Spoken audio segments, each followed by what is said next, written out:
তাদের জন্য। যাদের শরীর সুস্থ থাকে, যাদের শরীর সবল থাকে, তাদের জন্য অপরিহার্য বাধ্যতামূলক তাদেরকে রোজা রাখতেই হবে।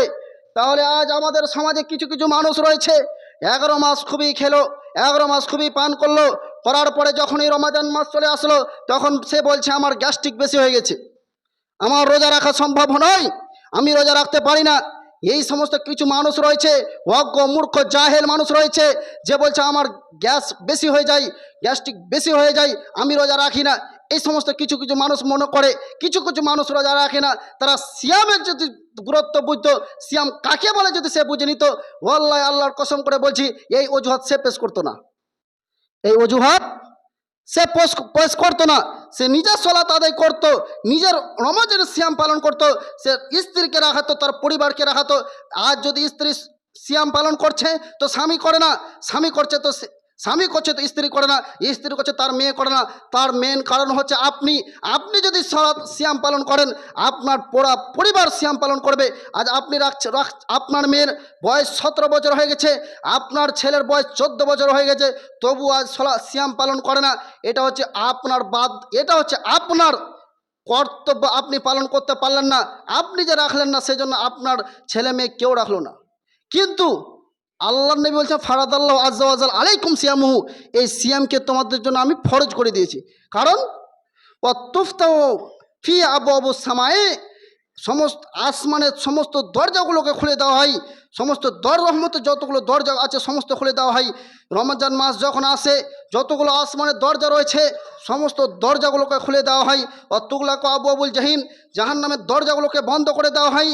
সুফিদাত ফি মারাদাতু শায়াতিন, এবং যে সমস্ত বড় বড় শয়তান রয়েছে, সমস্ত বড় বড় লিডার রয়েছে, তাদেরকে শিকল দিয়ে বন্দি করে দেওয়া হয়। রহমতের দরজাগুলোকে খুলে দেওয়া হয়। এই মাসটি হচ্ছে সেই মাস, এই মাসটি হচ্ছে রমাজান মাস। এই রমাজানের মধ্যে এমন একটি রাত রয়েছে, এমন একটি মাস রয়েছে, এমন একটি মাস রয়েছে, রাসূল সাল্লাল্লাহু আলাইহি ওয়াসাল্লাম বলছেন লাইলাতুল খায়রুম মিন আলফি শাহর। এই মাসের মধ্যে এমন একটি মাস রয়েছে, এমন একটি রাত রয়েছে যে 1000 মাসের চেয়ে উত্তম, 1000 মাসের চেয়ে উত্তম। মানুষ ৭০ বছর ৯০ বছর ইবাদত করে যত নেকি পাবে, ইবাদত করে যত নেকি পাবে, এই লাইলাতুল কদরের রাত্রে জেগে যদি কেউ থাকে তাহলে তার থেকে বেশি নেকি পাবে, তার থেকে বেশি নেকি পাবে। এ কথা রাসূল সাল্লাল্লাহু আলাইহি সাল্লাম বলেন। ফাকাদ ওয়ামান হুরিমা খায়রাহা, রাসূল সাল্লাল্লাহু আলাইহি সাল্লাম বলছেন এই রাত থেকে যারা বঞ্চিত থেকে গেল, এই রাত থেকে যারা বঞ্চিত থেকে গেল তারা সত্যিই বঞ্চিত। তাদের মতো হতভাগা, তাদের মতো হতভাগা, তাদের মতো নির্লজ্জ মানুষ পৃথিবীতে নাই যারা এই লাইলাতুল কদরের রাতকে ছেড়ে দিল। কারণ এই লাইলাতুল কদরের অনেক মর্যাদা রয়েছে। এবার দেখেন তো পৃথিবীতে কয়দিন বাঁচবেন? কেউ হয়তো 70 বছর, কেউ 60 বছর, কেউ হয়তো 100 বছর। 100 বছর ইবাদত করে কত হলো? 100 বছর ইবাদত করলেন, একদিনও সালাত আদায় করেননি। 170 বছর একদম টানা সালাত আদায় করেছেন। কিন্তু এই লাইলাতুল কদর এমন একটি রাত, এই লাইলাতুল কদর এমন একটি রাত, রাসূল সাল্লাল্লাহু আলাইহি ওয়াসাল্লাম বলছেন এক রাতের অফার হচ্ছে কি 1000 বছরের সমান হচ্ছে কি এই এক রাতের অফার। এই এক রাতের অফার হচ্ছে 1000 বছরের সমান। এ কথা রাসূল সাল্লাল্লাহু আলাইহি ওয়াসাল্লাম বলেন। আন আব্দুল্লাহ বিন আমর রাদিয়াল্লাহু আনহু قال قال رسول الله صلى الله عليه وسلم, আব্দুল্লাহ বিন আমর রাদিয়াল্লাহু আনহু বর্ণিত, তিনি বলেন নবী করিম সাল্লাল্লাহু আলাইহি ওয়াসাল্লাম বলেছেন আসিয়ামু আল কুরআনু, আসিয়ামু আল কুরআনু ইয়াকুলু সিয়াম মানাতুহু তাআম ওয়া সাহওয়াতি ফাসাফিনি ফিহি। আব্দুল্লাহ বিন আমর রাদিয়াল্লাহু আনহু বর্ণিত, তিনি বলেন নবী করিম সাল্লাল্লাহু আলাইহি ওয়াসাল্লাম বলেছেন সিয়াম এবং কোরআন, সিয়াম এবং কোরআন মানুষের জন্য সুপারিশ করবে। এই সিয়াম এবং কোরআন মানুষের জন্য সুপারিশ করবে। ইয়াকুলু সিয়াম, সিয়াম বলবে, সিয়াম বলবে সেই দিন, ইয়াকুলু সিয়াম, সিয়াম বলবে কি মানাতুহু তাআম ওয়াস সাহওয়াতি ফাসাফিনি ফিহি। সেদিন সিয়াম বলবে হে আল্লাহ, এই যে আপনার বান্দাকে দেখছেন, এই যে আপনার বান্দাকে দেখছেন, আমি তাকে দিনের পানাহার থেকে বিরত রেখেছি, আমি তাকে পানাহার থেকে বিরত রেখেছি। 3 টাইম খেত আল্লাহ, দিনে 3 বার 4 বার করে খেত আল্লাহ, আমি যে সিয়াম আমি তাকে খাওয়ার খেতে দিইনি আল্লাহ, আপনি আমার সুপারিশকে গ্রহণ করুন আল্লাহ। শুধু কি তাই আল্লাহ, ও শাহওয়াত, তার মনের প্রবৃত্তি যেটা করতো আল্লাহ, তার মন চাইতো আমি স্ত্রী মিলন করব, স্ত্রী মিলন থেকেও আমি তাকে বিরত রেখেছি।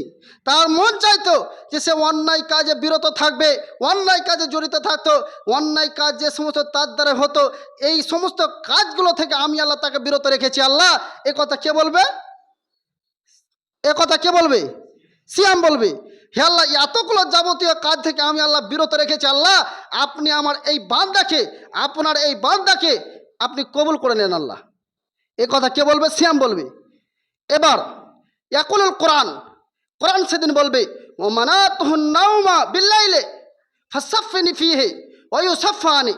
সেদিন কিয়ামতের মাঠে কোরআন সেদিন বলবে, হে আল্লাহ, আপনার যে এই বান্দা রয়েছে, হে আল্লাহ, আপনার এই বান্দা তাকে নিদকে কামাই করে আল্লাহ এ রমাজান মাসে নিয়মিত কোরআন তেলাওয়াত করেছে আল্লাহ, আপনি এই বান্দার যতগুলো গুনাহ রয়েছে এই গুনাহগুলোকে ত্যাগ করে দেন, বাদ দিয়ে আল্লাহ আপনি আমার সুপারিশকে গ্রহণ করুন আল্লাহ, তার বিনিময়ে আল্লাহ আপনি তাকে জান্নাতে দিয়ে দিন। এ কথা কে বলবে? কোরআন বলবে। এবার হচ্ছে কথা, কোরআন পড়ি কয়জন? কোরআন পড়ি কয়জন? কোরআন প্রত্যেক মানুষকেই পড়তে হবে। বাকি 11 মাস খাপের ভিতরে এই কোরআন রেখে আছে, তবু একদিন খোলার সময় হয় না, তবু একদিন কোরআন খোলার সময় হয় না। এই রমাজান আসছে, এই রমাজানেও হাজারো মানুষ কোরআন পড়ে না, অজুহাত অজুহাত দেখে এদিক ওদিক ঘুরে বেড়ায়, কিন্তু সে কোরআন তেলাওয়াত করে না। রাসূল সাল্লাল্লাহু আলাইহি সাল্লাম বলছেন, তোমরা কোরআন তেলাওয়াত করো, তোমরা কোরআন তেলাওয়াত করো। কোরআন তোমার পক্ষে, কোরআন তোমার বিপক্ষে সেদিন কিয়ামত মাঠে দাঁড়িয়ে যাবে। কোরআন সেদিন বলে দিতে পারে, হে আল্লাহ, আমি এই বান্দার জন্য সুপারিশ করলাম, এই বান্দা কোরআন তেলাওয়াত করেছিল, আপনি তাকে জান্নাতে দিয়ে দিন।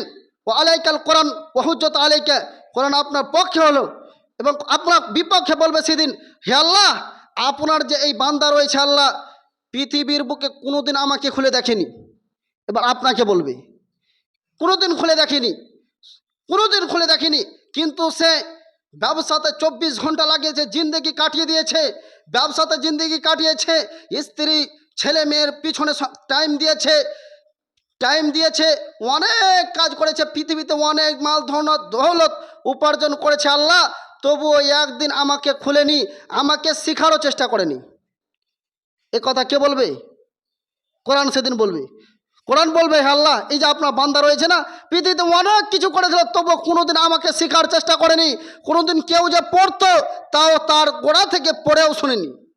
এই যে কোরআন যদি আপনার বিপক্ষে যদি সাক্ষী দিয়ে দেয়, তাহলে কি হয়ে যাবে? জাহান্নাম চলে যাবেন। কোরআনই জান্নাতে নিয়ে যাবে, কোরআন আবার জাহান্নামে নিয়ে যাবে। তার কারণ হচ্ছে একটাই, শিখার যে চেষ্টা করেননি। আপনি বলবেন আমি জানি না, কিন্তু অনেক চাকরিতে অনেক জায়গায় ছেলেকে জজ মিনিস্টার বানিয়ে দিয়েছেন, ছেলেকে এখন পর্যন্ত কোরআন পড়তে শেখাননি, ছেলেকে। তার মেন কারণ হচ্ছে আপনি। কারণ মক্তব খুলে রেখেছেন, মসজিদ চালু রেখেছেন, তবু আপনার ছেলেকে দেননি, কোরআন শিখিনি। যদি আপনার ছেলে যদি আজ যে ডক্টর হয়েছে, ইঞ্জিনিয়ার হতো, যদি তার যদি কোরআন জানা থাকতো, প্রত্যেক দিন ফজরের সালাতে সে কোরআন তেলাওয়াত করতো, সে প্রত্যেক দিন ফজরের সালাতে শেষে সে কোরআন তেলাওয়াত করতো। এই কোরআনই আপনাকে জান্নাতে নিয়ে যাবে, এই কোরআনই আপনাকে জাহান্নামে নিয়ে যাবে। তবে টাইম যত সংকীর্ণ, একটি কথা আর কি, এই যে রমাজান মাস, এই মাসটি হচ্ছে কি? রহমতের মাস। সামনে জুমা ইনশাল্লাহ এই পরিসংক্ষেপে আরও আলোচনা হবে। কিন্তু একটি কথা হচ্ছে কি, এই যে যতদিন পর্যন্ত আপনাদের ছেলে মেয়েদেরকে পড়ালেন, এটা হচ্ছে কি? ছেলে মেয়েদের ছোট বড় সবার জন্য ছিল। কিন্তু এই যে রমাজান মাস, এই যে রহমতের মাস, এটা প্রত্যেকের জন্য, প্রত্যেক মুরব্বী, যুবক যুবতী, মা খালারা যারা রয়েছেন, এই গ্রামবাসী যতগুলো মানুষ রয়েছে, তাদের জন্য 24 ঘন্টা, এনি টাইম, যে কোনো টাইম আপনি মুরব্বী সাহেব, আপনার নমাজের সলাতের জন্য দোয়া মুখস্থ নেই, যে কোনো টাইমে আপনি বলবেন যে এই জিনিসটা আমার মুখস্থ নেই, ওয়াল্লাহি আল্লাহর কসম করে বলছে, আপনাকে সময় দেব, আপনাকে সময় দিয়ে শিখাবো। এই পুরো রমজান মাসে আপনার জন্যই আমি যত প্রান্ত চেষ্টা করব, কিন্তু আপনাদের সবাইকে এই রমজানের জন্য 5 ওয়াক্ত সালাত আদায় করতে হবে নিয়মিত, বলুন। আর নিজেকে সময় দিতে হবে, যে জিনিসটা জানা নাই সেই জিনিসটা জেনে নিতে হবে, সেই জিনিসটা জেনে নিতে হবে। যতটুকু আমি জানি অতটুকু জানাবো, তার থেকে যেটা পারবো না সেটা বলবো। আপনাদের বড় বড় হুজুর রয়েছে, তাদের কাছে জেনে নেবেন। অতএব মহান আল্লাহ পাক রব্বুল আলামিন আমাদের সবাইকে এই সমস্ত কথাগুলোর প্রতি আমল করার তৌফিক দান করে, তাই সকলে আমিন।